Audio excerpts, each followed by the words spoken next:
Hey everyone, what is up? Welcome into Attacking Third. It's Thursday today. We've got Christine, Sandra, Darian, I'm Lisa. Full show planned for you. If you're with us live on YouTube, hello, good morning, howdy, how's it going? Thanks for hanging with us, friends. Like this video, subscribe to the channel. Christine, what happens when the people subscribe? What do they get access to? When you subscribe, you get all of our alerts and you get us all the time, and you can get advanced things and high fives. And I'm Hell working on yeah. putting peer pressure on our producer Mark so that we can get you fun swag things. But I mean, definitely subscribe and jump in the chat and be sure to say hi and keep it active. Yeah, so subscription to our page gets you access to the chat, which essentially gets you access to Christine because she's chatting in the chat all day during these shows. Drop your questions to us. Let us know your thoughts. And thanks for hanging with us. Let's dive into it.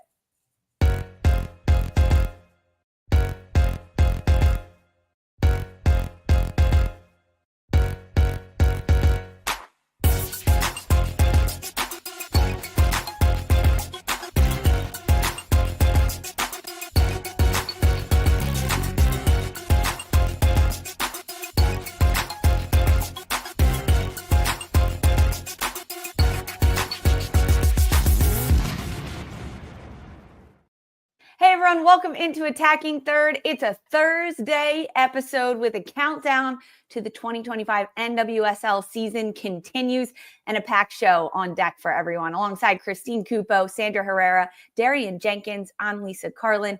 We are celebrating Black History Month today, and Attacking Third is doing something a little extra special today with it. Darian's going to run us through a special tribute that we all got to pick people. But we're starting with the one, the only D. Jenkins. We also have a U.S. women's national team roster drop for the SheBelieves Cup that three of us have given our thoughts on, but we need Darian's take. So we're diving deep into that. Plus, we're going to hear from Emma Hayes exactly on why she chose some of these players. We're diving into Gotham FC ahead of the 2025 season, and then also the latest with Sam Kerr, the Chelsea and Australian international forward, and what has happened with her trial, as well as Bunny Shaw's return to the pitch. Sandra, it's quite a packed show today, to say the least, but we have you to break it all down for us. How are you? Just nothing important happening. Just nothing on the docket that's going to give any reaction from us. This is going to be the most boring, simple, non-spicy show.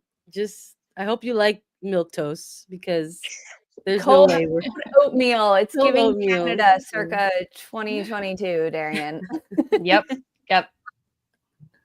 Good morning, Dee. How are you? Good morning. I am good. Caffeine? Let's go, friend.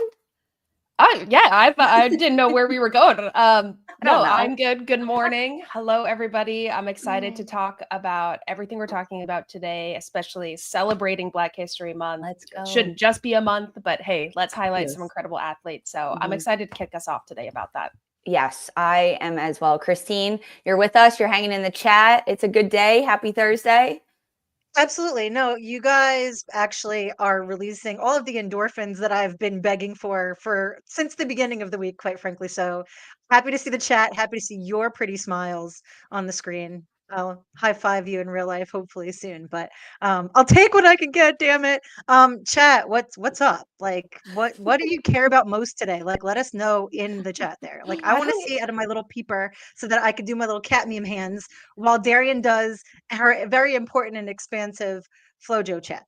Absolutely. I mean, perfect segue right there. Black History Month. We're celebrating it across CBS Sports and Galazzo Network all month long, diving in with special interviews and big chats that we have. But on Attacking Third, we decided we were going to do special tribute. We each got to pick someone important in Black history that we wanted to highlight. So, Darian, you have the floor first, my friend. Take it away.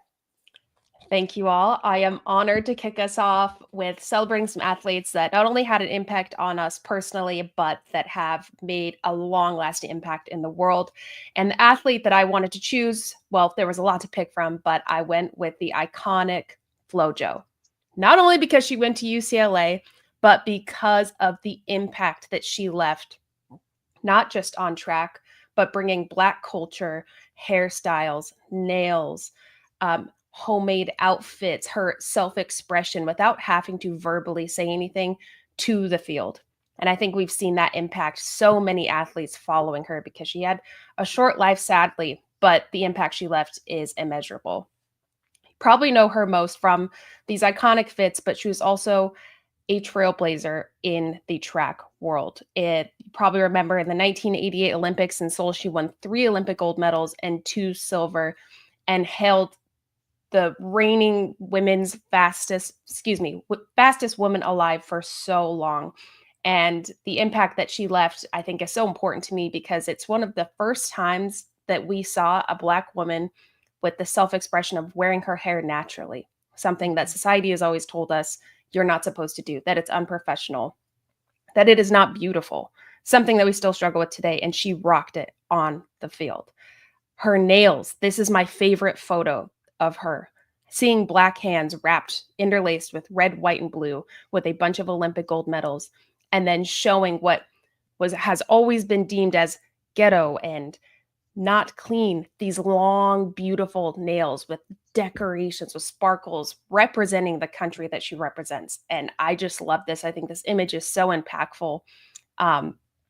She brought African American culture to the forefront. She showed us that Black is beautiful. Black is badass. Watch me break these records and look exactly how I'm supposed to look. I'm not going to modify to fit in this box that the world is telling me I need to. And I think she's truly transcended what sport and Black culture looks like and has inspired so many other athletes in her wake, not just me. Now we see this with Sha'Carri Richardson. Look at how her nails, her hairstyle, her rocking box braids at a track meet, at the Olympics. And if you have some Black history, knowing what braids and especially cornrows come from, that is how slaves were able to navigate and map out how to get to the North when they were in the Deep South.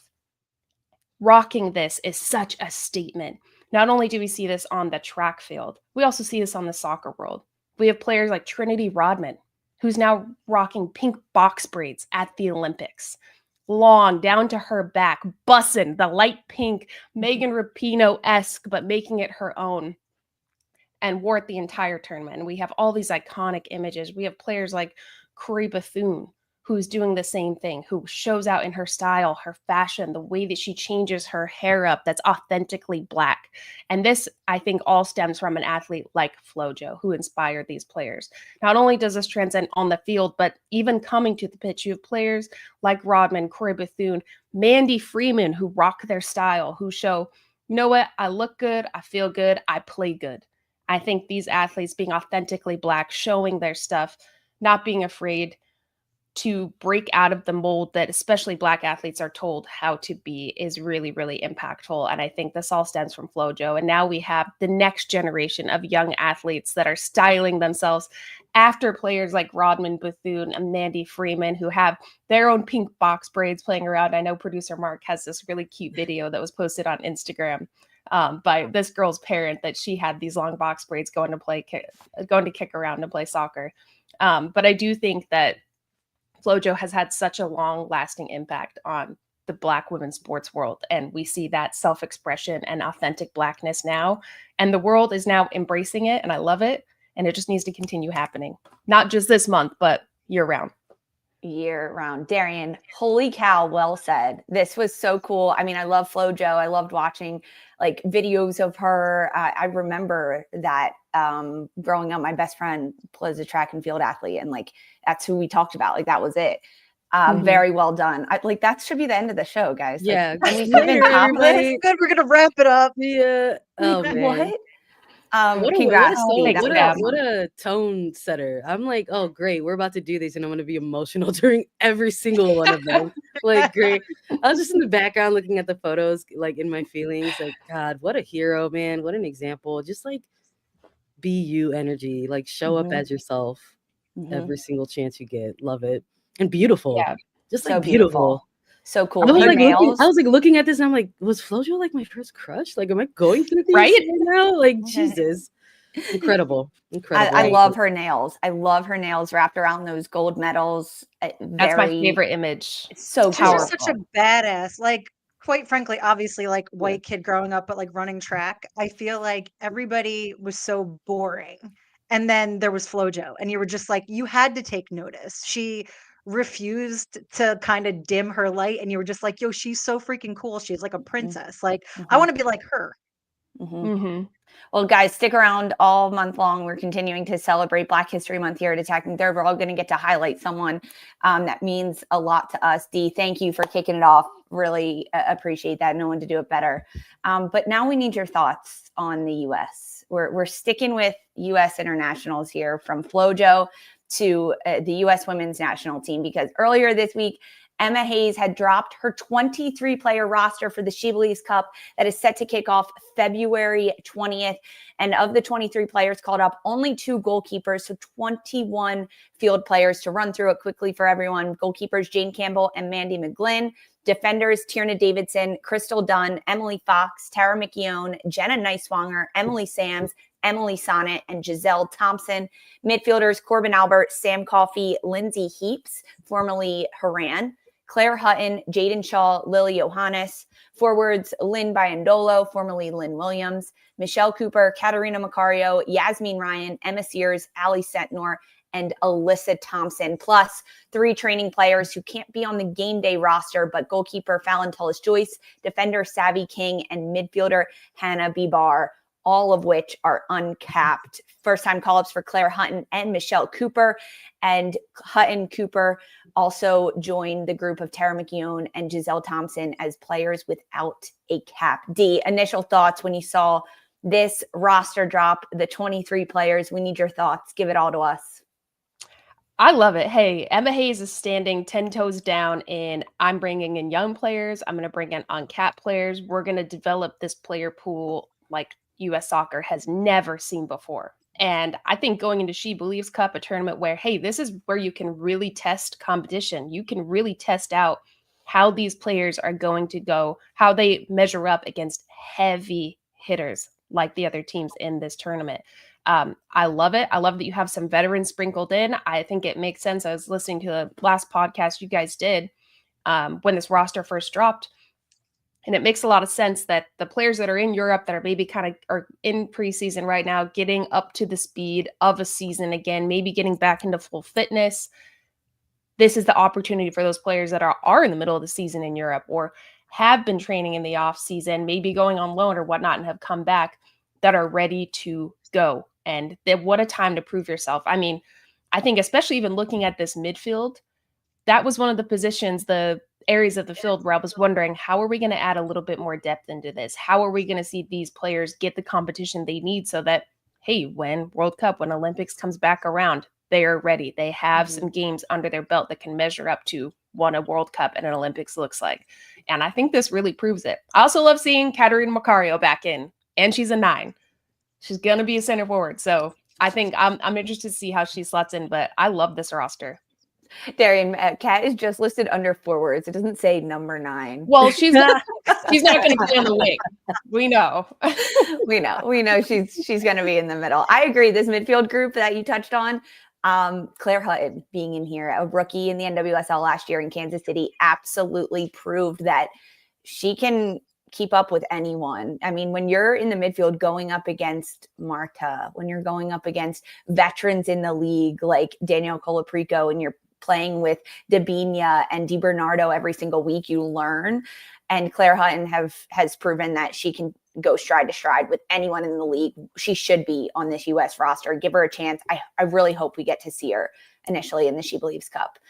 But with these 23 players that have been named, it makes space for big question marks as to the people that are missing. And Sandra, there are a lot of names missing. Who stands out to you initially as players not called up to the SheBelieves Cup?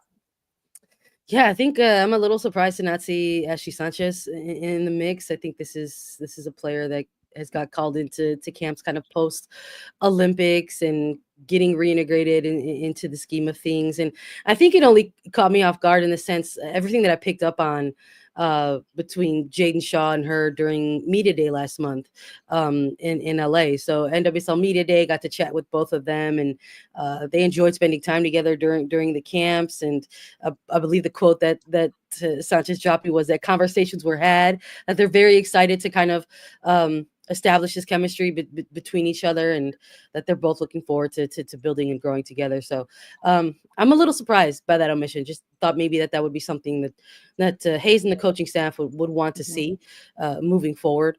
But I think it also is a testament to what the staff is doing, what Hayes and her staff are doing. I mean, they want to expand the player pool. They've been vocal about it, and they want to do it in a way where they're going to be getting looks at multiple different players during different windows.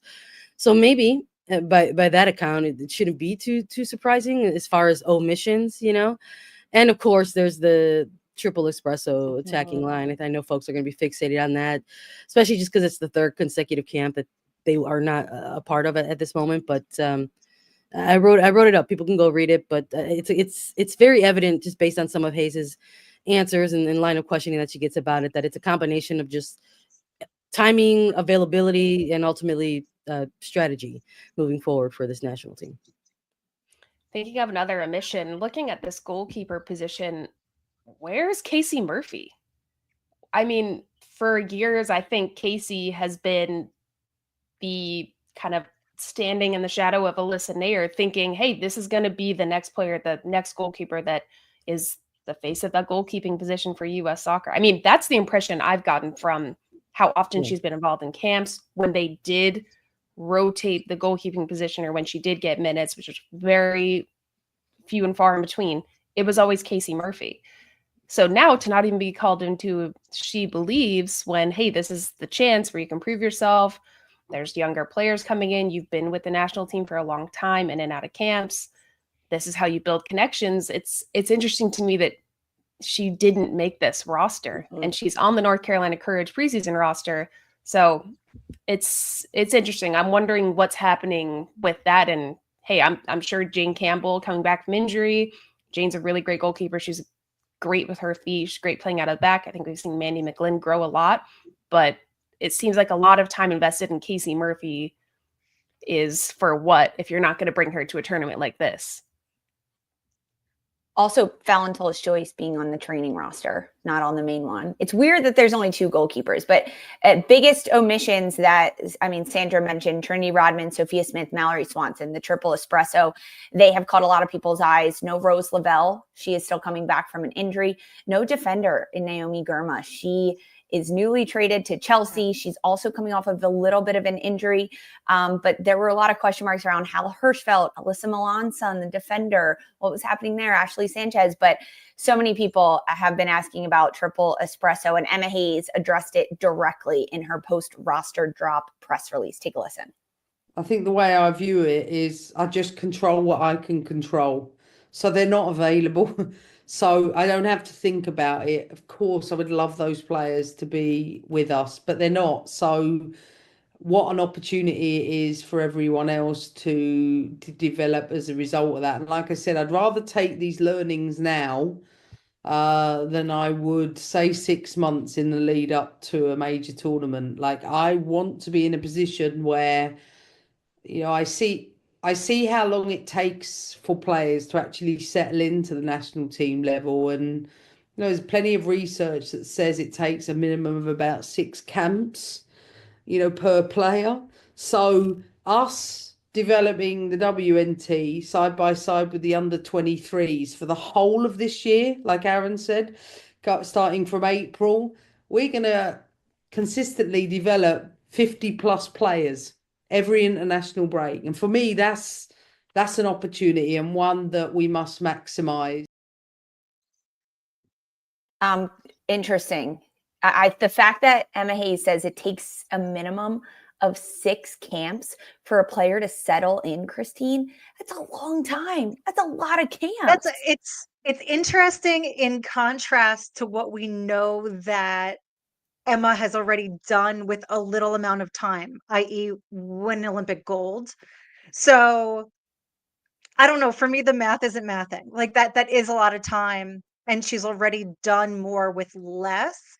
So unless this is sort of a recalibration to adjust for some of the newcomers or chemistry testing, I mean, if we harken back not too long ago to her, I don't want to rotate too much because I want to create sort of this time in the pain cave for everybody to sort of galvanize together. Yeah, that makes sense. But if you're already yielding such great product, why 6 camps? Question mark. I For honestly me, think when it's just more comfortable, right? yeah, and even thinking like a preseason is 6 to 8 weeks. I think you look at most of these camps and they can be 7 to 10 days, especially with nothing major coming up where players get an opportunity to go train together, build chemistry, get up to the speed, understand the principles, the tactics the coach is asking of you. I mean, especially with an Emma Hayes, who I think we can all agree that you have to be able to play them more than one position to make an Emma Hayes squad. You have to be a very versatile player. That's a lot to ingrain in your head where you're there for a week to 10 days and then you don't see them for another month. So I understand the sentiment of it being 6 camps, but that it's tough when there's so much fluctuation of who's called in, who gets the opportunity in big games, who's just there for a training camp. Well, what happens when a player misses 2 to 3 camps and then they're called in again? That time is really that's really tough. difficult, and I don't want to be an Emma Hayes and have to make those decisions and figure out chemistry at that point, and also dealing with players' confidence and how they're coming in, the form they're coming in, who they're playing, the club that they're playing with. There's a lot of factors that go into that, but the way that I heard that is, oh, do you want a preseason of camps with these players for them to be fully adapted and caught up to whatever initiative she's trying to push in this team? That's a good way to frame it, almost like a little preseason, but it's all spread out. It's not consecutive at all, which preseasons are so tough, especially when she is asking players to play in a variety of different roles. One of those being potentially Jenna Nighswonger, who we talked about earlier in the week as someone who went over to Arsenal, and we saw her play in the left wing, attacking mid, left outside back. She played a hybrid, fluid role on the left side for Arsenal this past weekend, and media asked her, hey, Jenna Nighswonger moving to Arsenal. How much did Emma Hayes know about this before it happened? Take a listen to Hayes' response. Yes, Jenna and I did speak, as I do with all of the players when they're considering sort of moves of that size. And, Jenna's already made it clear that moving and playing in Europe has been a dream of hers since she was a child. And she asked me a lot about Arsenal, and I told her what an amazing club it is, and one that I think could really help develop her game and will push her to another level. Yes, Jenna has played as left back for both national team and club the last 12 months, but she's always been known as an attacking midfielder and someone who I think is a student of the game, very versatile, can play a little bit higher, and of course can be considered. I always feel when she plays for us, she's an attacking fullback anyway. But I think the parts of her game she needs to develop, she will develop playing in England, and I think it's a brave move for anyone when they go to another country, and one that I know that she's extremely happy, she's settled. And I'm looking forward to seeing how she develops as a result of that, because we all know Arsenal, one of the top clubs in the world, and I think it will be a great move for her. Sandra, can you guys hear her? I'm No. back. Okay. Oh, there we Just go. Me? Listen, There she is. all I'm saying is apparently it's breaking news that a head coach that spent over a decade in Women's Super League is now speaking to her current players on a national team about playing overseas. Breaking news, y'all. It's official. It's on record. Shouldn't be too surprising that Jenna Nighswonger asked her national team head coach for maybe some tips of the trade, maybe navigating, a potential move overseas. And I think it goes hand in hand a little bit with what we've been chatting about already around this national team and the coaching staff, and how there's been constant chatter about expanding the player pool. I think we have to include Nighswonger in that conversation. Nighswonger has been, I don't know if I would say a staple for this national team, but she was a player that went to the Olympics. She was on that Olympic roster, but she wasn't a starter for this national team. So there's something to fight for there for her. Emma Hayes said in this press conference as well that players with this opportunity in front of it need to make it so hard for Emma Hayes, that is their job. They need to make it so difficult for the coaching staff when it comes to putting together rosters and lineups and things like that. So I would argue that Nighswonger having to sort of battle for position to be one of those types of starters on the national team. I mean, we saw her kind of lose out on starting opportunities with Gotham as well. She wanted to make a move to try to maybe add some different layers to her game. And I think we all can agree that she's going to get that now going to Europe. And I think those are all, we're going to see with time, that those are all things that kind of filter in through the international game, through national team play. I know folks have a difficult time remembering anything that happened before 2020. But listen, at one point in time, this U.S. women's national team program was a 2-time back-to-back World Cup winning team. And part of the narrative around that 2019 World Cup winning team was that there were 2 World Cup winning teams on one roster. And I don't think it's unfair to say that since then, that sentiment has trickled off and trailed off. I don't think coming out of the Tokyo Olympics, definitely coming out of the 2023 World Cup, that people were looking at the U.S. women's national team program and saying, wow, there's not 1, but 2 major international tournament winning rosters here. And that's part of the problem that Emma Hayes has noted, and part of the issue that she wants to try to help fix and facilitate and kind of spearhead moving forward. She wants to expand this pool. She wants players to get those experience that they want for themselves in order to make sure that they are indeed the best national team program in the world, where it is so difficult to make those rosters and make that lineup. So I'm very excited for Nighswonger and her move to Europe. And I think maybe not immediately, but over time, we'll see the effects of that for her and her game. We touched on that max exodus of players going to Europe to play and leaving the NWSL. I mean, this is the time to do it. There's not a major tournament coming up for a couple years. You want to go train and compete against really high competition where maybe it's stacked, where you're trying to fit into the team, like Nighswonger at Arsenal. There's some really high caliber players, but what a time to add levels to your game. And I think, what we mentioned earlier with Hayes, to make this team, you have to be versatile. You have to jump and fit in and fill into different positions. Well, Nighswonger is going to be able to do that. I mean, Lisa, you even said she was playing left forward, midfield, left back, very fluid.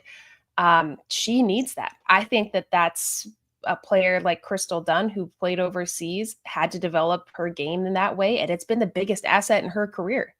I mean, you can never write Crystal Dunn off because she can literally play anywhere. And I think if I'm Nighswonger, I'm looking at a player like Crystal Dunn. Hell, if I'm not Jenna Nighswonger, I'm trying to emulate Crystal Dunn's career and see everything that she's done and play just like her.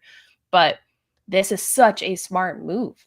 I mean, we all thought she was going to be the starter. Well, actually, no, I did think Crystal was going to start, but most people thought she was going to be the starter at the Olympics in that left back position. Crystal's been there, done that. She has that knowledge. She has that playing experience. She's played overseas. She's come back, won championships. I think Jenna needs this in her game, and I really like this. I think this is a smart move for her personally, and I can't wait to see where else her game is going to go from doing that. Darian's like, check the receipts. I knew it was going to be done. But everyone, as soon as this roster came out, fans, media, they looked at who was listed where. Crystal Dunn was always one of those players. Is she going to be in the defense? Is she going to be in the midfield? Is she going to be in the front line? And Darian, you shouted it out as soon as we ran through this. Jaedyn Shaw listed in the midfield. Katarina Macario listed as a forward, parentheses 9 on Darian's roster. But media asked about that to Emma Hayes. What is happening with Jaedyn Shaw, Katarina Macario? How are they going to play together on the pitch? Take a listen to Emma Hayes' answer. If I sat here with Kat, she would tell us all that her best position is probably a number 10. And I'd say that Jaedyn Shaw would say the same. But you can see with no Sophia Smith, there's a shortage of less developed players, I think, coming through in the 9 position. But one thing's for sure, Kat can play in that position. Different type of 9 to Soph in the way she stretches, but she has the ability to link, to hold up. She's intelligent around the box. And I think the same about Jaedyn Shaw. I think, and one of the reasons I've been developing her in that area is because sometimes in teaching players how to play from the front, whether that's defending from the front, attacking from the front, putting them in the highest area helps to develop that. And not that anybody forgets this, but Jaedyn Shaw is 20 years of age. She's still learning and developing, and we are trying to teach her many different things within her game. And I think her club feel very similar around those things. And I think in Jaedyn's case, long term, do I think she'll end up playing a number 10? Yes, I could very much see that. But I think being a cross between both of them at this stage is only adding to her game, not taking away from it. I love that.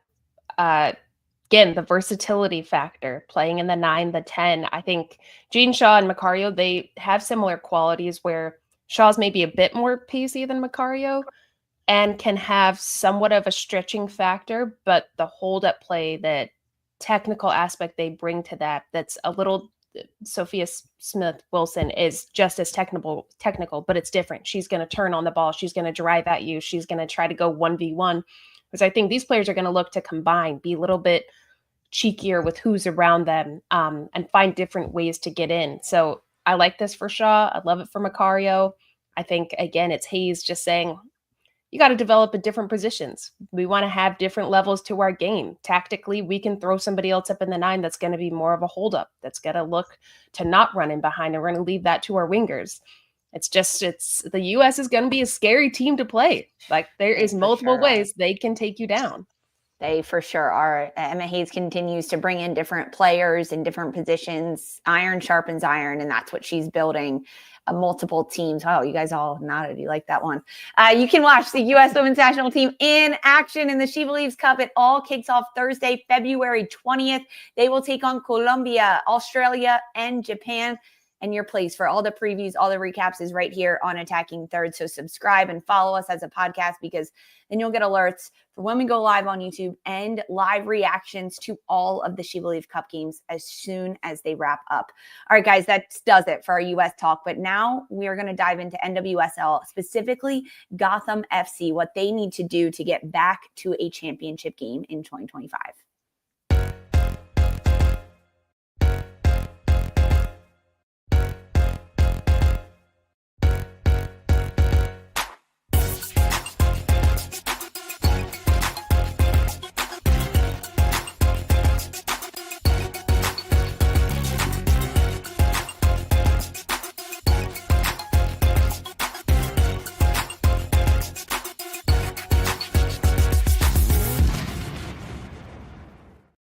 Hey everyone, welcome back to Attacking Third. NWSL team needs. We are hitting every single club ahead of the 2025 NWSL season.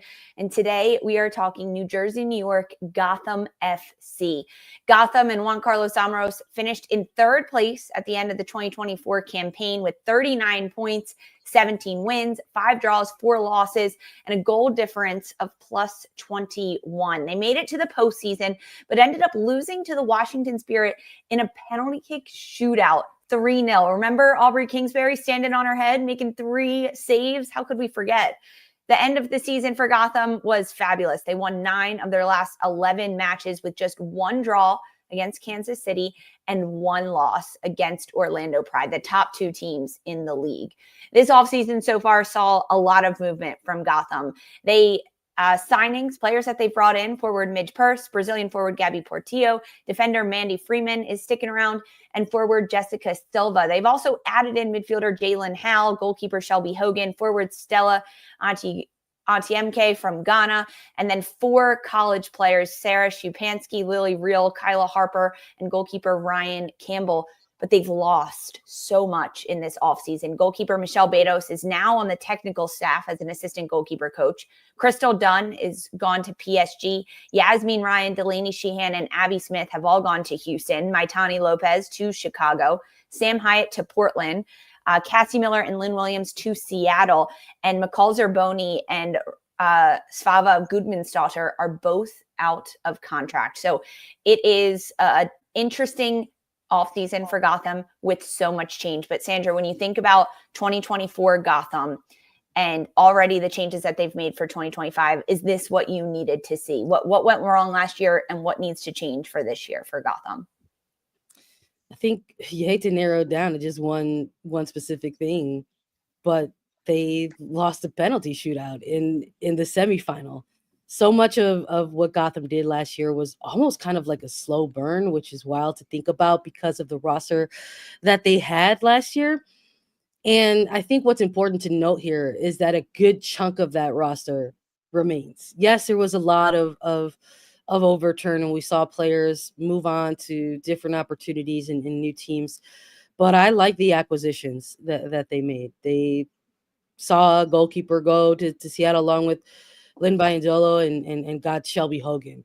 They made sure to get Mandy Freeman a new contract because of what she did over the course of the season, where she had to step up and show out. She did that. They went and they got Midge Purse on a 1 year deal.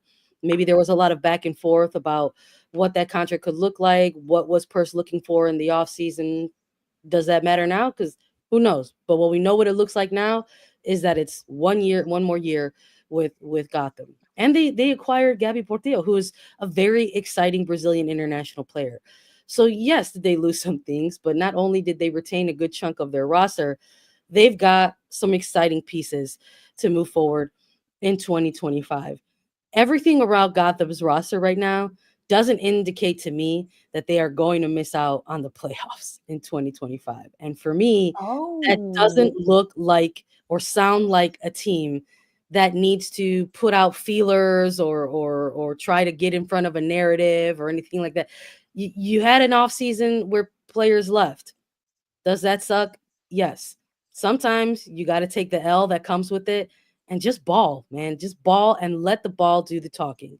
And at this point, I think in Gotham's existence, they have become part of that top of the table storyline. They become a part of that elite team narrative, that they have found themselves as a bit of a staple within those conversations. It doesn't happen for every team, but for Gotham, it has in kind of this short window of time. It wasn't too long ago where this was a team that just went through a rebrand and they were struggling to attract players to their club.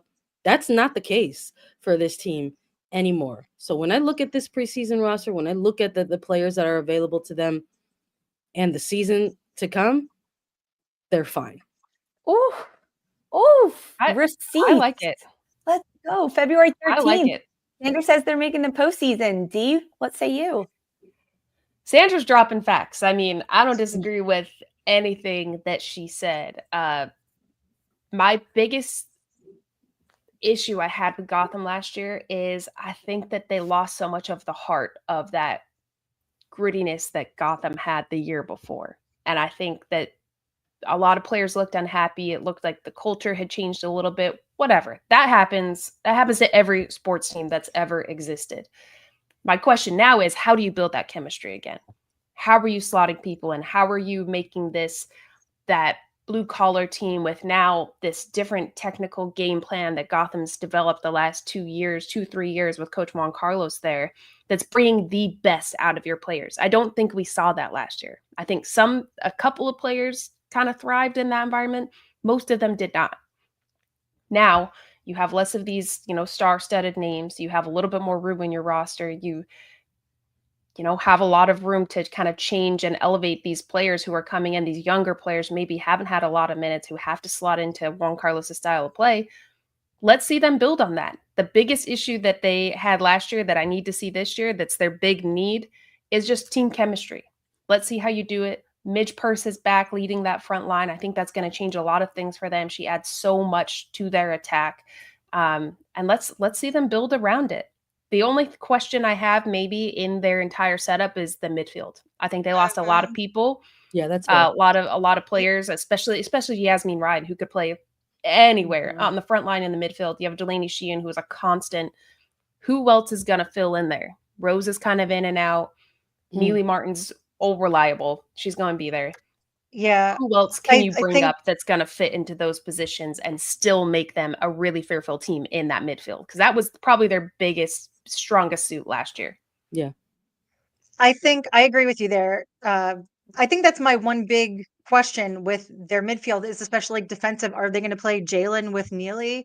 If Rose isn't 100%, and like knock on wood, she is, but let's say she's not, who's the heir apparent? Who's going to be that creative point in the midfield? I think they're a little bit thin there, and relying on some of these rookies essentially. Um, I don't know. I have a lot of questions. Yes, I think that it's possible, but I just think I was looking the other night at just comparing the rosters from last season to this season. The average age last season was like 28 and a half, and they've dropped a lot of those vets from this roster, and you've dropped that average age down to about 25. I think that's a lot of questions being asked of some very fresh legs. I think I'm also obligated probably to give Darian a like go Bruins in here because they did pick up quite a few UCLA players, but to have them not really battle tested in NWSL and that acclimation point, I don't know. Needless to say, the team that we see from Gotham in 2025 is going to be very different than what we saw in 2024. I don't think it's positive or negative by any means. We have to wait till we see what happens on the pitch. There is going to be a lot of change, though. And because of all this change, the general manager of New Jersey, New York, Gotham FC, Yael Averbuch West, wrote an open letter to the fans that dropped February 3rd from within Gotham. And the main gist of this letter essentially was that West talked about how she was aware of the outside narratives surrounding all of the roster moves, saying, quote, "Our goal was never to form a super club. Instead, they wanted Gotham to be a perennial title contender." Now, super team is referring to the offseason acquisitions they made last offseason ahead of the 2024 season, bringing in all of these U.S. women's national team players in Rose Lavelle, Tierna Davidson, Emily Sonnet, Crystal Dunn. But now this letter simply addresses the fact that so many changes have also been made this season. And in the letter, Yael Averbuch West says, quote, "We recognize not every player's journey will align perfectly with our club's path. Some will thrive and grow with us for years, while others may desire to move on to other opportunities. Sometimes we'll decide to move in a different direction too. This is the nature of professional sports." This is so interesting, Sandra. I've never once read a letter from a GM addressing what the media or fans are saying about a club and the outside narratives, as Averbuch West puts it. Unnecessary, man. I saw that and I was like, why? Like, why? And I think you and I like chatted a bit about this off mic, and I asked for that example. I was like, can someone point me to, letters and even like men's professional sports just to widen that search to see what this is, to tap into some of that energy. And I it's funny because I didn't have to look farther than my backyard because the White Sox owner wrote a letter to fans last offseason. But you know why he wrote an open letter to fans? Because that team was miserable and they lost a historic they lost the most games ever in Major League Baseball history, a league that's like 500 years old. You better do something. And let me tell you what my other reaction to that was. I didn't care. No, you're a fan reading that letter. I was like, do something about it. It was literally the sorry that happened to you. I'm not reading all that energy. And I just think it seems unnecessary. I understand the clubs and wanting to get in front of storylines and narratives and things like that. But this is also, she alludes to this. Yael Averbuch West alludes to this in the letter that this is professional sports. And I think when it comes to women's pro sports, there's a lot of growing and evolving that's taking place. And I think that includes maybe even some of the fandom within it. That this is actually quite a normal thing that happened. They didn't want to build a super team. Okay, well, I'm sorry. Maybe you next time don't sign 4 bona fide U.S. women's national team starters, and people won't think that. But that's going to happen. That comes with all of those moves. So there are off seasons where you're going to ride a lot of highs. There are off seasons where you're going to ride a lot of lows. And maybe this was an off season where you just got to take the L and move forward. And that's what I'm alluding to when I meant earlier that you just got to let the game speak for itself, let the results speak for themselves in the year in front of you. And it made me think about the fact we had Jordan Angeli on this show not too long ago to talk about Denver NWSL. And I said that these types of moments are so big because we see former players behind so many of these moves. And it is going to be the former players who find themselves kind of helping to shape this next era of NWSL. And that includes whether it's in bringing teams to new markets or former players finding themselves in executive roles. And I think when it comes to that, you could take the former out of the former player, but you can't take the player out of the former player. And even when you find yourself as a former player in these executive roles, you still have a little bit of like bite to you. You still have a little bit of like, hold on a second, this is my team. I got to step up for it. So in that sense, I deeply respect it. It's you're the GM, write as many letters as you want, but I don't think it was something that was necessary. Mm-hmm. And I hope that for Gotham's sake, the off season that they get to just put that behind them and just ball out. Ooh, Sandra, you're on one today, dropping facts. I agree, and I think when I saw that was posted by Gotham, I think there's especially in women's sports and NWSL particularly, there's this expectation that there always should be an answer. That, hey, we need the clue and the audience needs the clue in as to what's going on. You don't. Sometimes not saying anything is a perfect answer. It's sports. You move on. Everybody's okay. Everybody's playing on other teams. This is just the way that it goes sometimes. And we live and we learn. You move on. Everybody's thinking Gotham, shout out Sandra, everyone's thinking Gotham is going to go potentially make it to the playoffs again, potentially win another championship this year. Whatever. Yeah, I didn't think it was necessary. In fact, that made me think, oh God, seems a little deeper than Exactly. maybe we all originally thought. I think it added a little bit, stoked the fire a little bit. But it Don't just make it weird. I think no or a non-answer is a perfect. You don't have to give an excuse. We're not. We don't have to be privy to it. So I think if this happens again, don't say anything. We don't need it. We can all move on. Everyone will forget about it and focus on the home opener. That's all that we're really going to talk about. Exactly. This letter says more than not saying anything would have. This Exactly. says we are very privy to what everyone is talking about us. We feel almost self-conscious about what the media, what our fans are saying about us. And hey, believe me, guys, we're figuring it out back here. Don't worry. We're going to be here and we're going to do great. Just don't say anything. It's sports. Whomever presumably approved that from PR, they need to hire another PR person. Oh.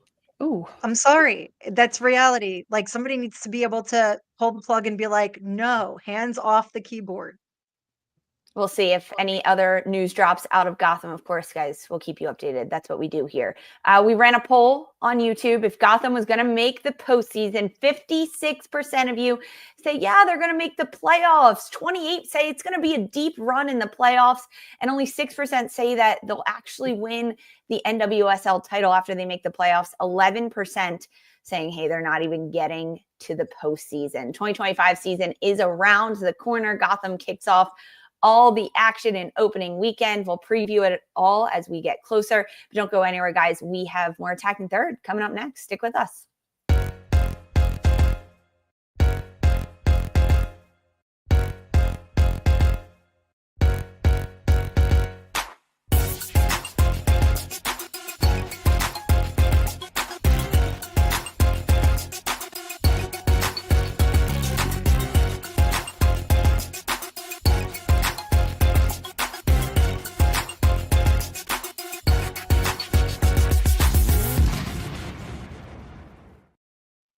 Hey everyone, welcome back to Attacking Third. Big news coming out of England and their media circuit because Australian international and Chelsea striker Sam Kerr has been found not guilty of causing racially aggravated harassment after calling a Metropolitan Police officer, quote, stupid and white. To give some background on this info, Kerr and her partner, you may know her, former U.S. Women's National Team footballer Christine Cupo, had been out drinking when they were driven to the police station by a taxi driver. At the time, Kerr and Cupo had feared for their lives, causing them to kick out the back window of the taxi cab. Kerr had also gotten sick in the taxi, and according to reports by the cab driver, Kerr had refused to pay the cleanup costs. That's why he was driving them to the police station.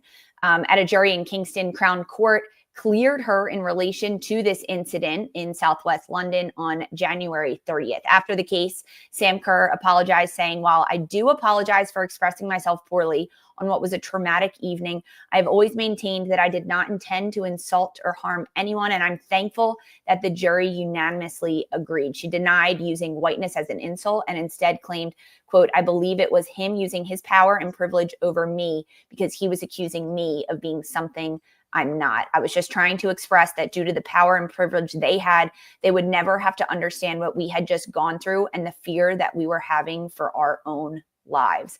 Big news across England, Sandra, and now we have a verdict that she has been found not guilty. Well, I mean, I'm thrilled for Sam Kerr and the verdict that was reached. I think we can all agree that it's a waste of time and resources on something that shouldn't happen. I think if people had just done their jobs to 10% better, that maybe you don't get to this point. I absolutely hate that there was an extended, this trial was essentially an extended period of the trauma for Sam Kerr and Chrissy Mewis that evening. There were deep layers of homophobia within it. You had two women essentially testifying on trial, having to show proof of their attachment to each other, defend essentially their relationship to one another, and try to speak out about their fears of that night, just simply as women existing in a world. And I mean, Christy Mewis is pregnant. These are two people who are expecting. They're growing their family. I can't imagine the layers of stress that these individuals have to go through because a police officer was so fixated on one particular phrase. Mhm. And I'm sorry, if you are a white person and you get so deeply offended that you are referred to as privileged and white, or what was it, stupid and white?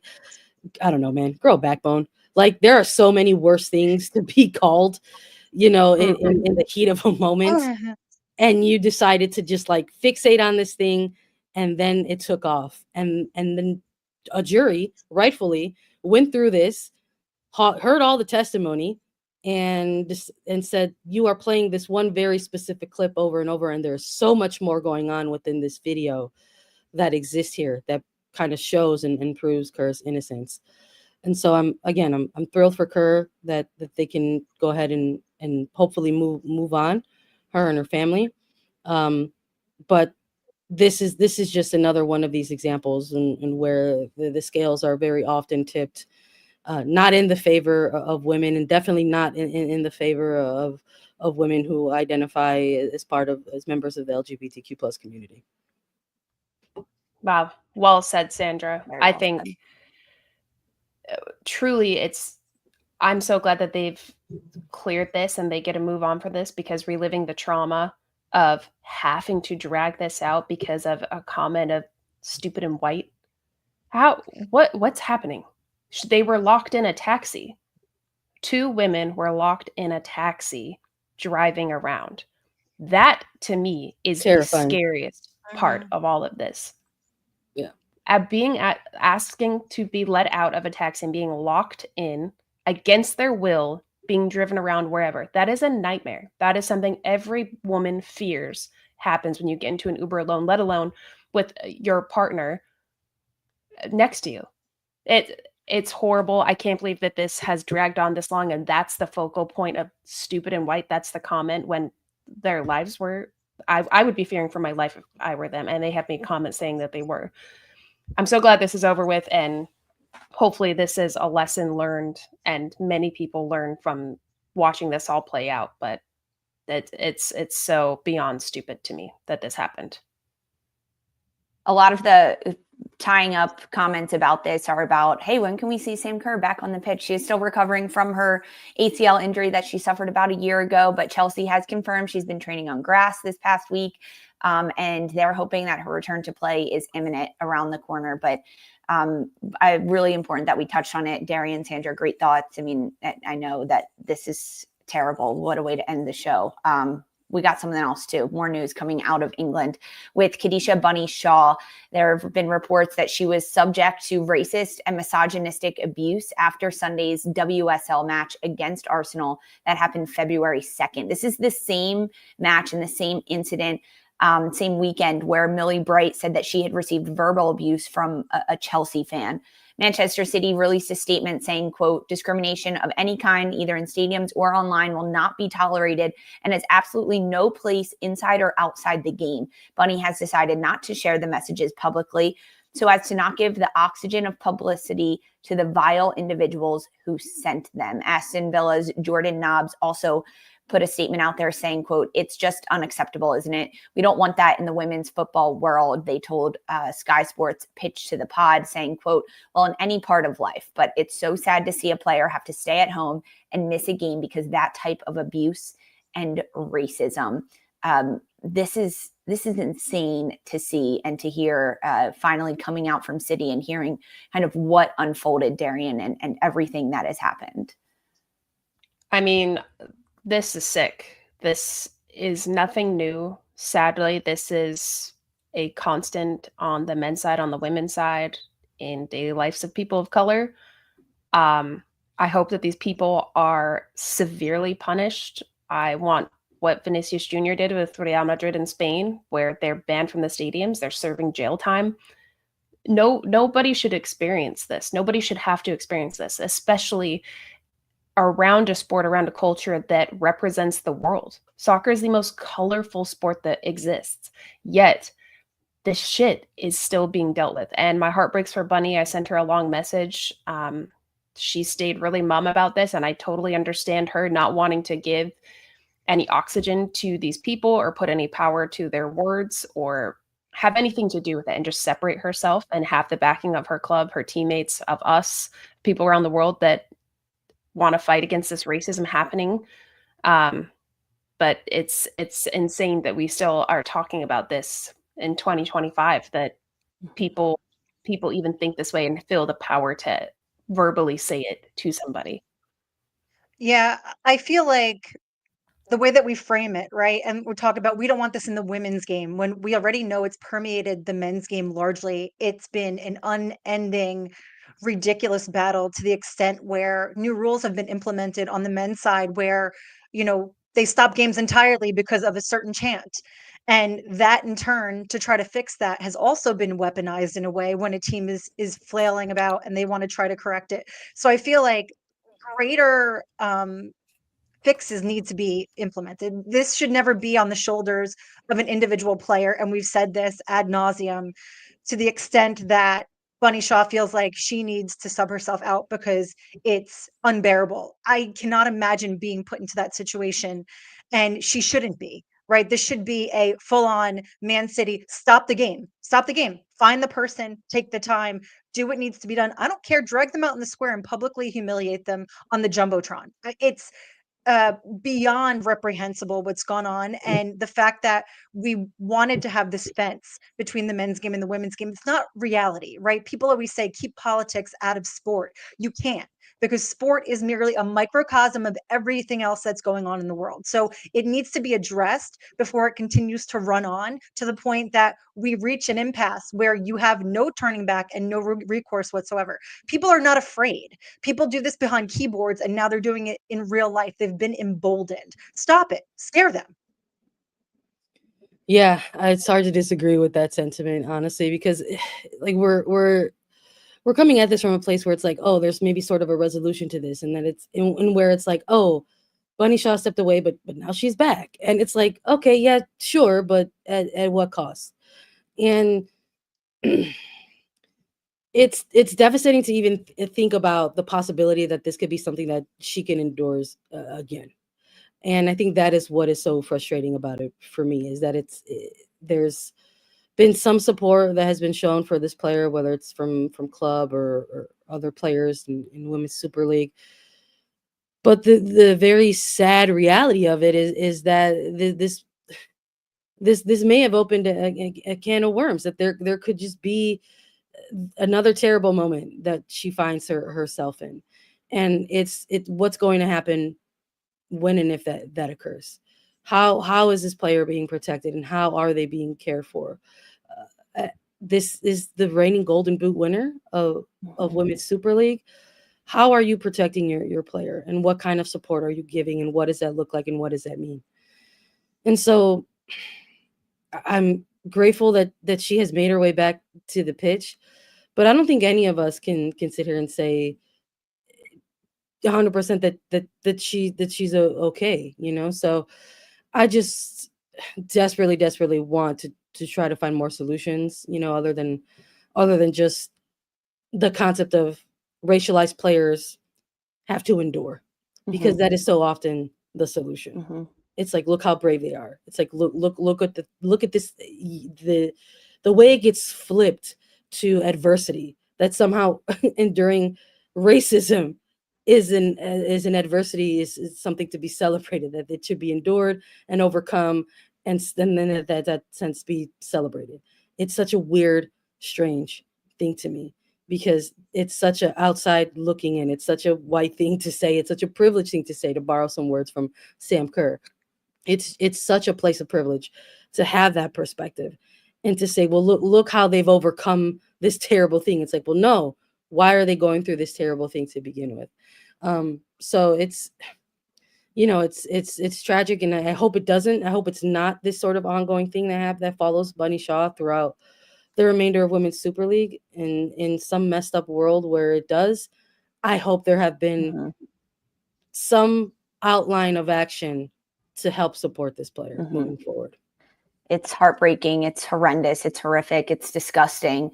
And you're exactly right, Sandra. I hope there is support around Bunny Shaw from her club, from her teammates, from her family, from the fans, that know that she is supported, that she can get the resources she needs in order to feel better, because you're exactly right. There's no way she feels great about this and feels better even after this happens. And although I wish I could say, yes, this is going to be it, it's blind to think that everything is just going to change at the drop of the hat, and it takes work. But this being brave enough for Shaw to kind of say what has happened and be public about it, these are steps in the right direction, that getting enough people aware of what's happening, now they can be on the lookout for it every single day, and what's happening in the stadiums and around the fans and around the players.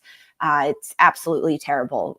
We're with you, Bunny. We're sending you love, sending you all the support you need from Attacking Third. It's terrible. It's abuse, and it's horrific, especially as we celebrated and continue to celebrate Black History Month at Golazo Network and across CBS and here at Attacking Third. And Darian had a fabulous tribute to Flojo, track star, at the top of this episode. And we continue to celebrate that. And that's what I want to do, bring it full circle in celebration of Flojo and what she has done to the sport and the culture and the world of athletics and women being so unapologetically and authentically herself, Darian, that Flojo has inspired so many others. Yes, she has. We have a video. Sorry, I'm queuing you up on the video. This is where we're going. What is this video? Wait!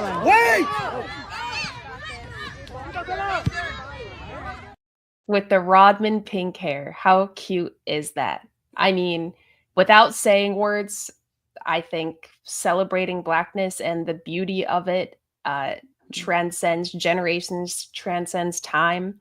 And I absolutely love seeing something like that. A big highlight of even playing in my career is seeing girls, little Black girls with their afros with my jersey on their backs.